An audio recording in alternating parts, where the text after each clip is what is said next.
Another point, if you are going to start a YouTube channel and you want it to be a success, is write the vision. Okay, that's something I've gotten completely and utterly from the Bible. Okay, there is a scripture in Habakkuk 2, I think it is. Oh gosh, I'm gonna get in trouble now.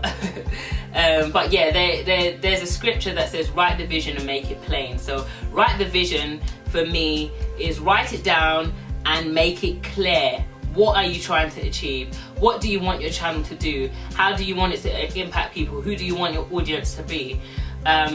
Those are things I had to do when I first started. Sometimes it's changed, it's pivoted, you know, but I noticed as well, even with my husband, he would say, why are you doing this? Every now and then he'll say, why are you doing what I said? It's risky, it's your private life, there's certain aspects that I've always felt comfortable keeping close to my chest, that I felt like if I share, it will, the main purpose of it is to help someone. So writing down that vision, making it clear so that you have something to navigate through, so that as you're progressing, you can see where you're going. But there's also other things to take into consideration, like analytics. Are people interested in it? If you want your channel to grow and you want to have a successful channel, you're going to have to like type in into the search engine on YouTube the title of the thing that you're going to do. Like if you're going to do ginger cake, for example, how to make ginger cake, you type it in and how to make ginger cake and see how many people have watched previous vlogs, and if they have watched it a lot, or if there's an interest, then you can take it from there. But that's another thing, I don't want to go into that because going into that just drags out this video.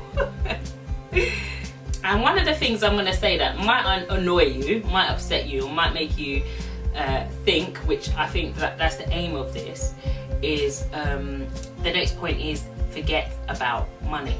Now if you're doing this because you want to make lots of money off of YouTube, then honey, you're gonna have to find something else to make money off of, because there is no money in YouTube channels for new channels and for small time YouTubers. And I find that quite sad. It's something I moan to my husband about. It has its pros and its cons, but the pros is that you come in it for the right reasons. So you're not just trying to make a buck. When I first started doing this, you would get like, you get paid in pennies, because my subscribers are less than 1,000. So I'd get paid in like little bits. I wouldn't get like, I don't know how much these ones with 2 million or 3 million get. And so I had to kind of evaluate why I'm on this. Now I'm not saying that as a small YouTuber you can't make money, but I am saying specifically that you can't make money off of YouTube as a small time YouTuber, but you can make money off of YouTube, and I'll go into that another time. But fundamentally, focus on your cause, focus on being an influence, and then the rest will follow. Like I'm not saying money doesn't matter, because I, for one, as a boss and as someone who's a straight talker, money does matter. And if you're doing anything where you're investing your time, your effort, your skill, your genius, whatever it is, I do believe you should get paid for that.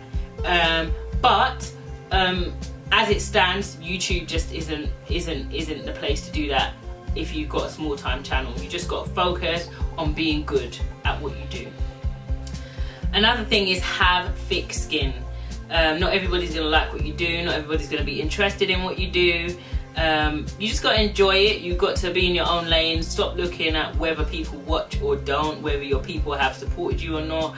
You don't need the strangers, you don't need your family, you don't need the friends to support what you're doing. You just need to support what you're doing. You have to have your own back before anyone else has your back. That's one of the biggest things I learned from Oprah Winfrey. She was like, I will do well if my channel, if I don't become the best talk show host in the world, I'm gonna still do well, because I know who I am. And that's the thing, I think it's very important to know who you are on that journey. And the final point I'll give is always be open to learn new things. And the reason I say that is because you can't grow your channel, you can't evolve if you're not open to learning new things. So push yourself.